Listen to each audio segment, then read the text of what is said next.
দুর্গাপুরে ঘটে যাওয়া গণধর্ষণের ঘটনায় দোষীদের দৃষ্টান্তমূলক শাস্তির দাবিতে বৃহস্পতিবার সারা ভারত গণতান্ত্রিক মহিলা সমিতির পক্ষ থেকে দুর্গাপুর থানার সামনে বিক্ষোভ প্রদর্শন করা হয়। পরে সংগঠনের প্রতিনিধিরা থানায় একটি ডেপুটেশনও জমা দেন। সংগঠনের পক্ষ থেকে জানানো হয়, এই ঘটনায় ইতিমধ্যেই ৪ জন অভিযুক্তকে গ্রেপ্তার করেছে পুলিশ। তবে শুধু গ্রেপ্তারই নয়, দ্রুত তদন্ত শেষ করে অভিযুক্তদের বিরুদ্ধে কঠোর আইনি ব্যবস্থা গ্রহণ এবং দৃষ্টান্তমূলক শাস্তি নিশ্চিত করার দাবি জানানো হয়।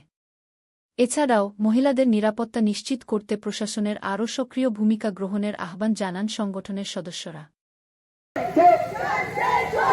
আজকের এই বিক্ষোভ সভায় দলে দলে যোগ দিন। আজকের এই বিক্ষোভ সভায় দলে দলে যোগ দিন। সারা ভারত গণতান্ত্রিক মহিলা সমিতি জিন্দাবাদ। গণতন্ত্র নারী অভয়ের বিচার না পাওয়াতে আরো এই লোলুপ দৃষ্টি দাঁড়িয়ে এদের আরো সাহস হয়ে গেল কেন? মুখ্যমন্ত্রী জবাব দাও। সারা ভারত গণতান্ত্রিক মহিলা সমিতি লড়ছে। গণতন্ত্র নারী মুক্তি সমান অধিকার এই দাবিতে সারা ভারত গণতান্ত্রিক মহিলা সমিতি লড়ছে।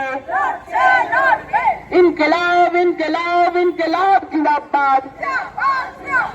ইনকিলাব ইনকিলাব ইনকিলাব পরিবর্তনের পর নারীদের নিরাপত্তা কোথায় গেল? পুলিশ প্রশাসন জবাব দাও।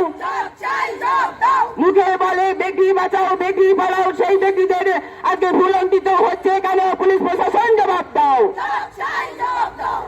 পারুলিয়া গ্রামের নাবালিকা ধর্ষণকারীদের উপযুক্ত শাস্তির বিধানে আমাদের আজকের এই বিক্ষোভ সভা চলছে। আজকের এই বিক্ষোভ সভায় দলে দলে যোগ দিন। নারী মুক্তি সমান অধিকার এই দাবিতে সারা ভারত গণতান্ত্রিক মহিলা সমিতি লড়ছে। সরকার পরিবর্তনের পরেও নারীদের নিরাপত্তা কোথায় গেল? মুখ্যমন্ত্রী জবাব দাও।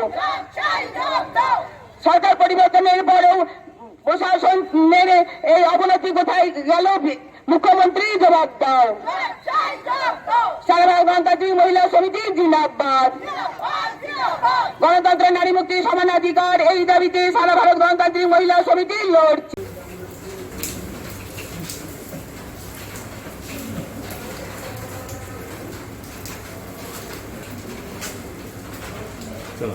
কথা যেটা বিষয় হচ্ছে যে বিগত ১.৫ দশক ধরে আমরা কি সমস্যার মধ্যে দিয়ে কাটিয়েছি।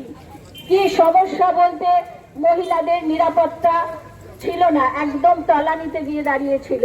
আমরা দেখেছি মহিলাদের এই জীবন অতিবাহিত করতে হয়েছে। আমরা দেখেছি যে আজীবন চিকিৎসক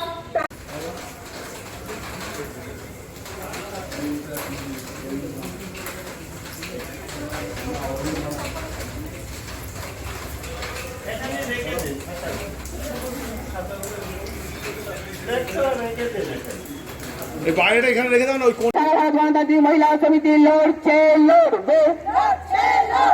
পারুলিয়া গ্রামে নাবালিকা ধর্ষণকারীদের উপযুক্ত শাস্তির বিধানে আমাদের এই বিক্ষোভ সভা চলছে। পারুলিয়া গ্রামের নাবালিকা ধর্ষণকারীদের ধর্ষকদের উপযুক্ত শাস্তির দাবিতে আমাদের এই বিক্ষোভ সভা চলছে।